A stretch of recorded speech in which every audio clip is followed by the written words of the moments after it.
Okay, so this is our anesthesia system. We can do a rebreather and non-rebreather off of the system. A non-rebreather is used for small kids. I think it's less than 7 kilograms.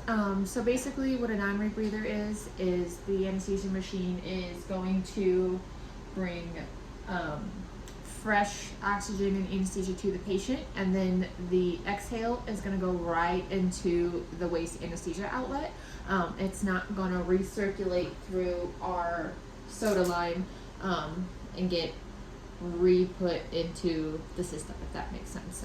The rebreather, on the other hand, think about it as like a circle.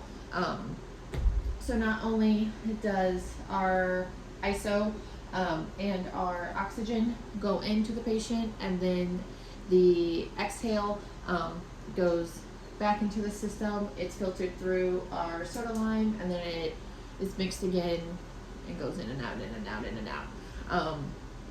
So this is our vaporizer for our isoflurane. This is our oxygen control. So more oxygen, less oxygen. This is our soda line canister. We perform leak tests on this to make sure everything is good. This is going to be our pop-off valve, just in case. This one's not a button. This one turns, so you always want to make sure that's closed. And then we have our reservoir bags. This is where oxygen and ISO kind of hang out, and sometimes if you need to give the patient a breath, you just squeeze the bag, and that gives them a breath. And then this is our oxygen flush button, so that just puts oxygen through our system. And then yeah, so our system, every place we do surgery has an oxygen hookup, because we have an oxygen concentrator that's over in the corner. So everything has, we have our oxygen, and then we have our gas outlet that all of our waste gas goes out of. So like I said, we have one in prep, we have one in soft tissue surgery, and then we have the same hookups on our dental table as well. And then another thing that you can use for anesthesia is masks for induction. So there's different kinds of masks for different kinds of animals, different sizes of animals. So basically you just put their whole muzzle into the mask, and this rubber part kind of seals it, so you're not getting waste gas into where you're working. So you can do induction that way. You can induct with propofol and then just intubate and go right to an ET tube. You can also do induction chambers. So basically our induction chamber is like a plexiglass box that's sealed all the way. So when you put the lid on and you hook up the isoflurane to it, it acts like the mask, but it's just a box. Typically you use that for a lot of exotics. That's used if you have something you can't touch, like a feral cat or a feral kitten or something like that, you can use that. And we did do that one time. We had a litter of, well, it was 2 feral cats, and we couldn't touch them, so of course we couldn't induct them. And so me and one of the other technicians actually made the cage that they came in airtight and sealed, so no ISO would leak out. And we made like a MacGyver induction chamber, because the cats weren't both going to fit in our little induction chamber. So that is everything for anesthesia. Okay, so we're going to do a leak test on my anesthesia machine. So I have my small tubing, I have a 1 liter bag. So to do a leak test, you close your pop-off valve all the way, and then you want to occlude the end of this, so either with the palm of your hand or with your thumb. My thumb's big enough, so we'll do it that way.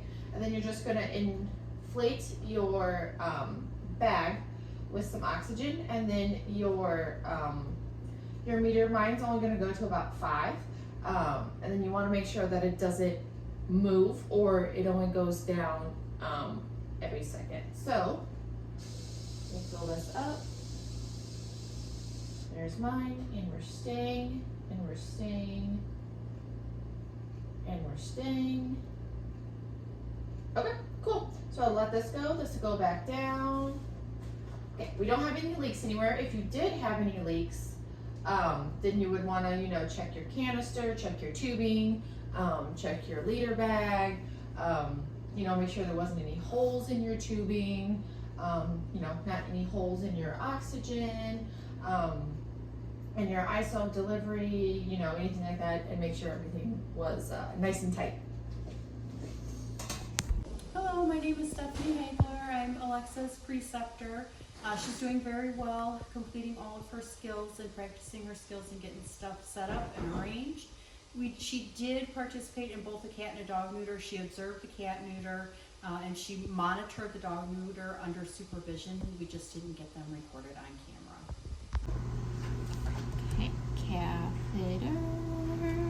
Wonderful. All right, Macy. Hi, girlfriend. I know.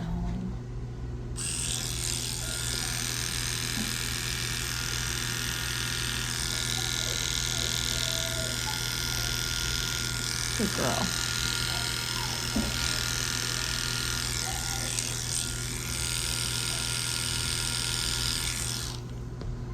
You're okay.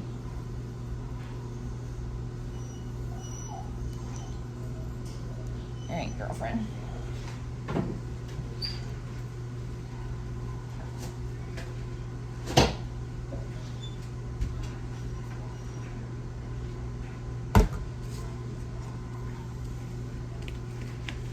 Okay, so we're clipped and now we're gonna scrub her off. So we have our Chlorhex scrub and then some alcohol. And we're gonna do this 5 times.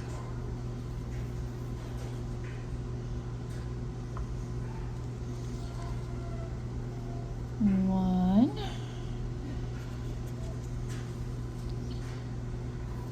2,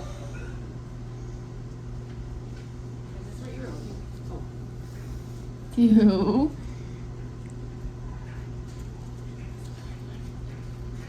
3,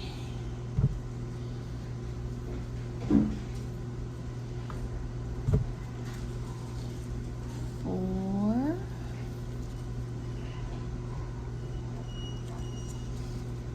4. Oh, please let go. 5. Good girl, Mace.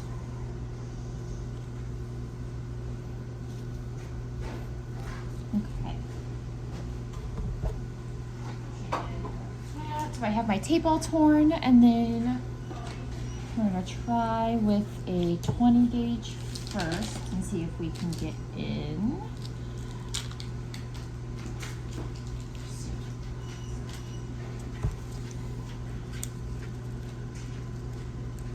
Good girl, Macy. Okay. Bevel up. All right, Mace.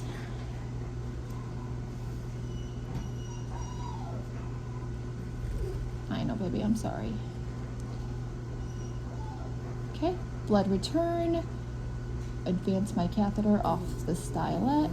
Pull the stylet. We've got blood. Pinch that off.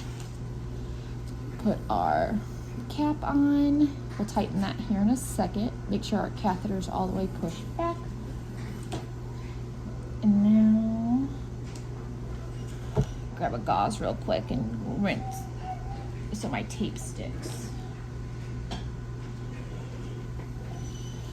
Okay, just wipe off the little bit of blood that came out. Okay, now we tape.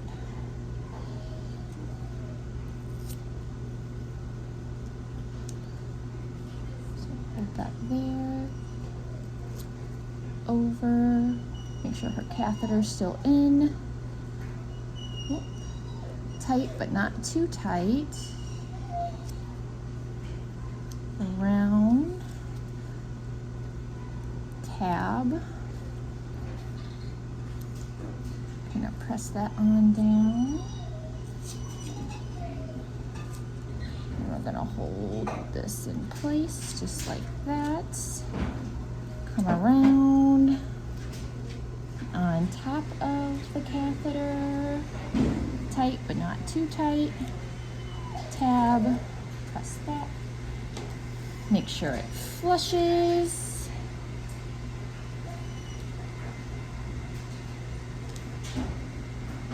And I feel it, we're flushing. Wrap it up.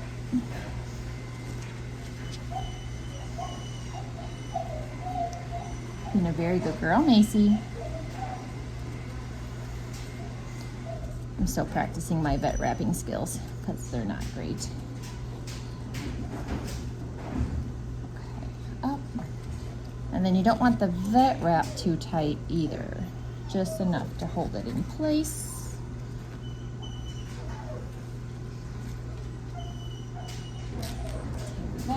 Tap that for later. All right, last piece of tape to keep our catheter cap open. Around tight, but not too tight. Ta-da. Flush one more time and make sure we're still good.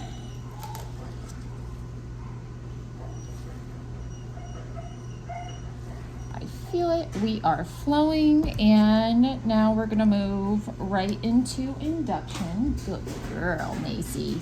Okay, so for induction, we have propofol. With propofol, you don't want to push it too fast because it can cause respiratory depression. So you only want to push like half a ml over a course of like 30 seconds, and then you wait about 20 seconds before you push the other one. So Macy's small, so we only have 1 ml. And then as you push the propofol, you want to check their palpal reflexes in their eyes. Good girl, Macy.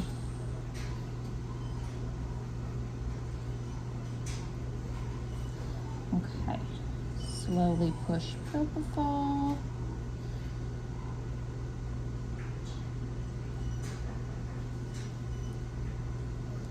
Good girl, Macy. So that's a half, and now we'll wait about 20 seconds.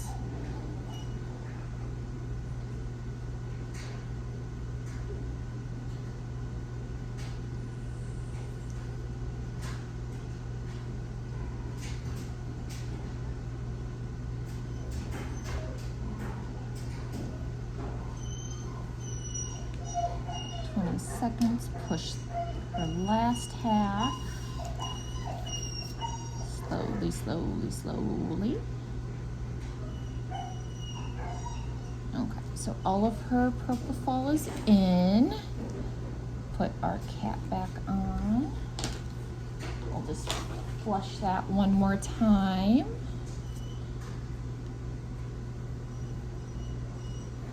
Good girl, baby.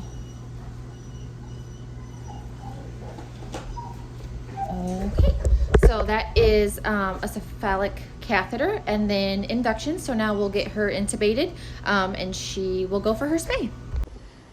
Okay, so the 20 was not going in very well, so we're going to try a 22.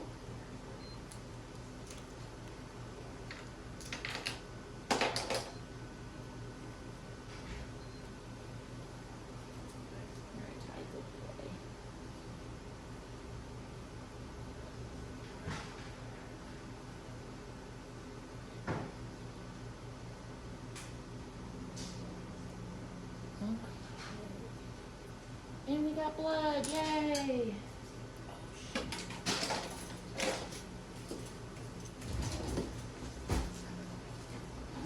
We forgot to grab a cap. Jess is going to grab me a catheter cap. Good boy, Ty. You were a very good boy.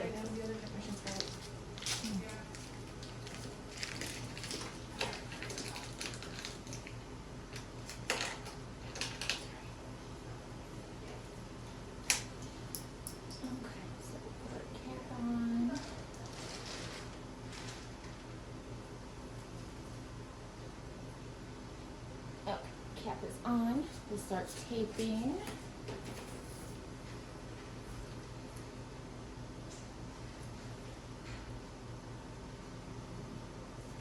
Good boy, Tyson. Very good boy, Bubba.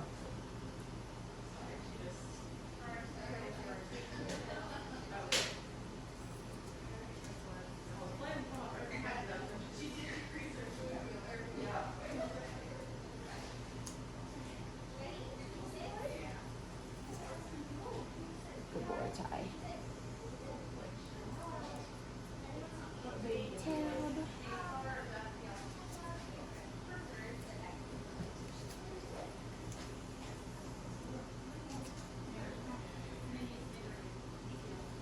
Go this way. Good boy, Tyson. Very good, Bubba's.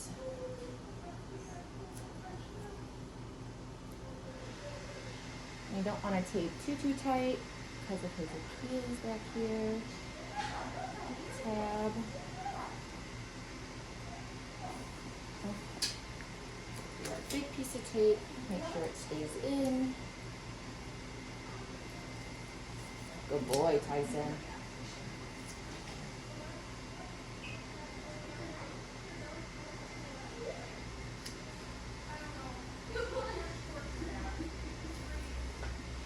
Make sure this flushes.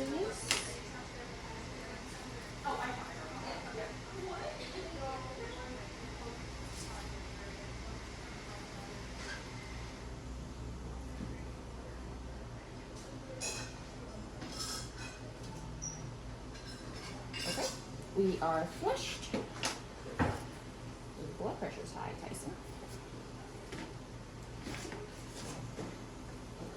Put one more piece of tape on it for good measure, because cephalics, or not cephalics, saphenous catheters can be a little tricky. We just want this to hold. Okay, and then last but not least, vet wrap. So we'll just start underneath.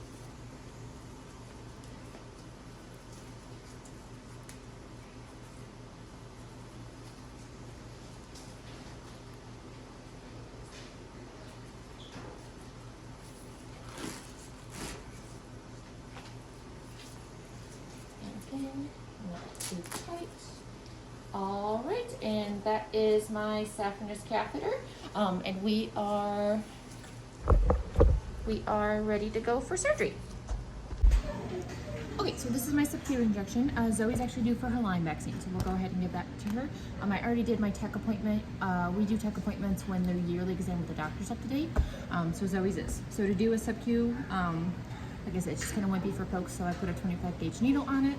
We're just going to tent the skin, and then you poke into the tent. You draw it back as long as you don't get any blood.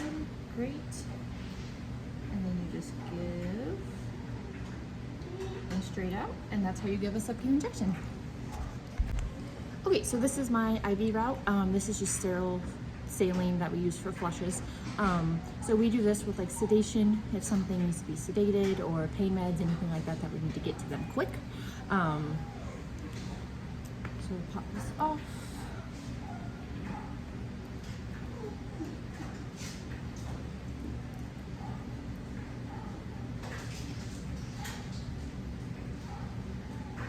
And you draw back. And I have no blood, so I'm not in.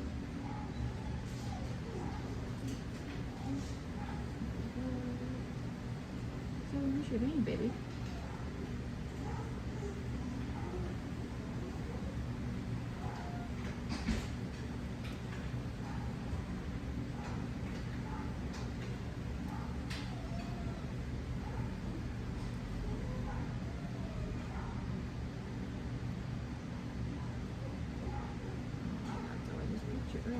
Okay, so now I have blood. Now that's up, and since this is saline, I can push it fast, and then that's how you give an IV injection. Okay, so this is my IM injection. This is Gizmo. He's getting a neuter today, so we're going to start to knock him down for his neuter. This is his Dextorb mixture for him to get sleepy. So IM, we find a muscle. Most of the time we do it in the leg for surgery. So there's his muscle, and you want to draw back. If you get blood, then you have to get a new needle and go in again. I'm gonna get these TB syringes. I fight with these TB syringes like nobody's business.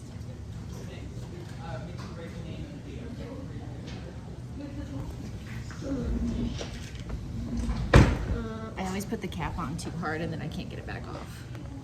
So, new needle.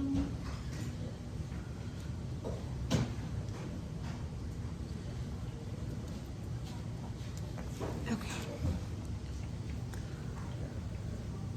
Good boy, Gizmo. Okay, muscle. So just straight in, draw back. Straight in, draw back. No blood. Push. And there we go. So now he gets about 20 minutes to get knocked down, and then we'll get his catheter in and push some propofol and get him intubated. Okay, so this is Fleur. We're going to intubate her for a dental. So the way you measure an ET tube is you take the width of the tube and put it in between their nostrils. That looks pretty good for Fleur. And then you want to make sure that it's long enough to go all the way down to her thoracic inlet. If you push it too far, you're only going to be doing anesthesia to one lung only instead of two, and that's not what we want. So to do that, go down to her inlet, just like that. And then, so when you intubate, you'll see, when you look down her throat, you'll see the glottis. Most of the time that's kind of flipped up. So if you just gently flip that down with the tip of the ET tube, that'll drop, and then you'll see the arytenoid cartilage, and then you'll see the glottis itself. And then once you see that, that's where you push and that's where you intubate. Everything should be nice and smooth. She might cough during intubation, but that just means I'm where I'm supposed to be. There'll be condensation and stuff in the ET tube, and then I'll feel to make sure I'm in her thoracic inlet, inflate the cuff, and then check for leaks. All right, Flavie, you ready, sis? And then when you lubricate with sterile gel, you don't want to do the very end of it because we need that. We'll just put a little bit on the cuff here. Okay, Fleur. So up, we'll pull her tongue out. Adjust my light so I can see down. Okay, so her glottis is up. So I'll just flip that down. There's my cartilage where I'm supposed to go. Good girl, Fleur. Good girl.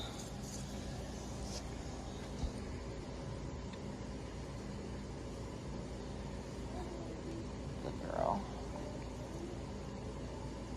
Okay. I have condensation. I'm all the way down to her thoracic inlet. I'll tie her off real quick. And then when you inflate the cuff, you don't want to overinflate it because that could cause damage. So you slowly inflate the cuff, and then you want just a little bit of pushback in your syringe. And you want this very easily untied. So a bow.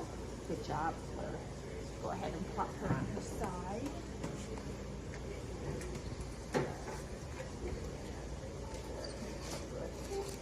Good job, Fleur.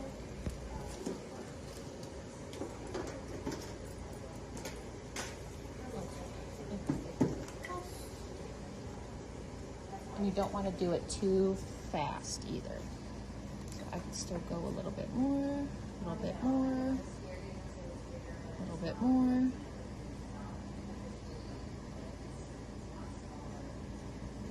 Okay, so there's my little bit of pushback. And then now to test for leaks, I can do that with my anesthesia machine.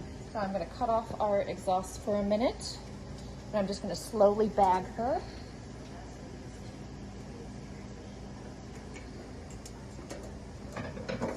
And I don't hear any leaks, so she is good to go for her dental. Yep. Okay, eye lube, now that she is on her anesthesia. So you just take a little bit of eye lube and put it in their eyes and kind of rub it around. We do this so their eyes don't get dried out because they don't make tears while they're under anesthesia. So just like that, rub that around. Very gently, of course, because it's their eyeballs.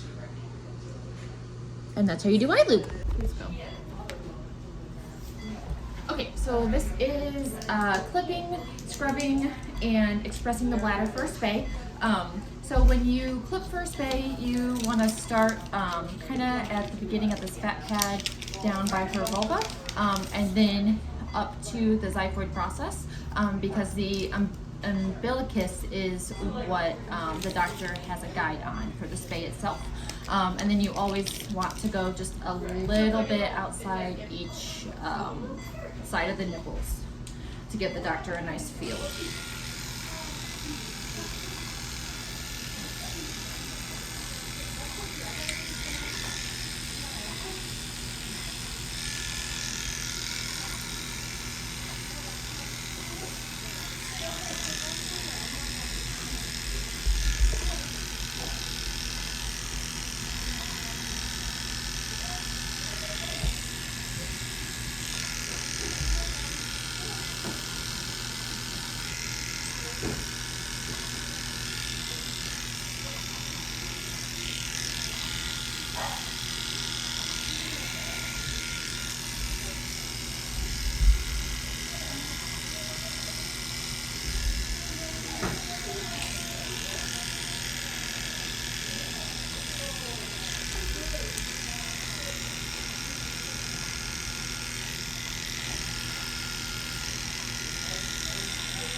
And you also want to be very careful of the nipples so you don't nick them or accidentally shave them off. I've heard a lot of horror stories of that happening, that they just, nipple goes right off. And you also want to go a bunch of different ways when you shave to make sure that you get as much hair off as possible.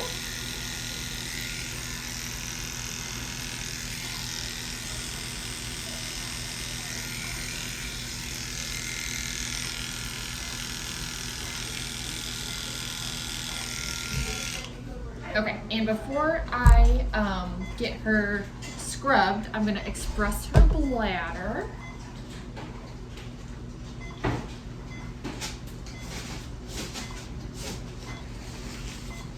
So to do that, we will just kind of put a bunch of paper towels right under her butt, and then I'm going to palpate the bladder, and then you just gently squeeze and push. She did have a little bit of a bladder before we went to surgery, but she might have leaked it all out.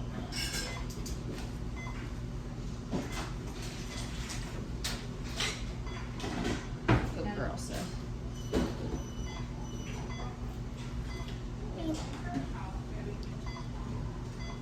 It's very, very little. But just gently squeeze. And what little was in there, I got out. Good job. Okay, so now we'll vacuum all of the hair off, so we are good to go to scrub.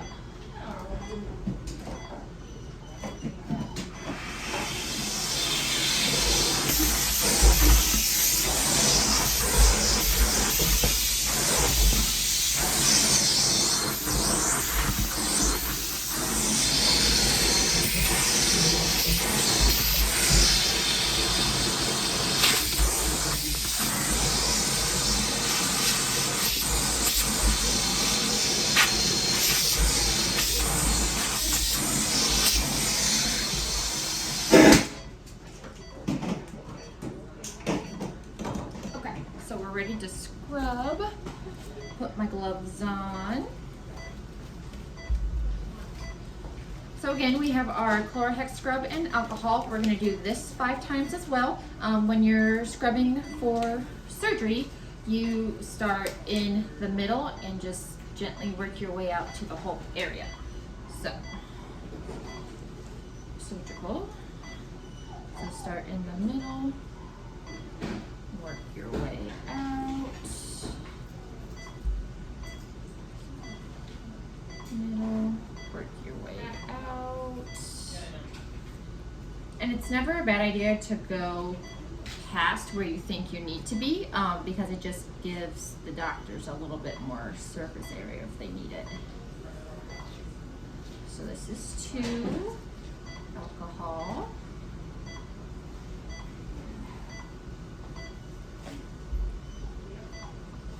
3.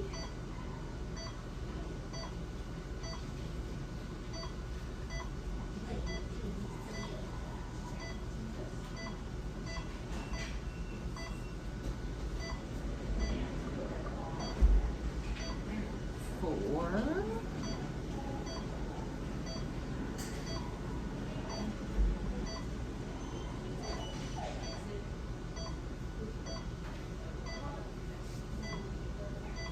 'Last but not least, 5.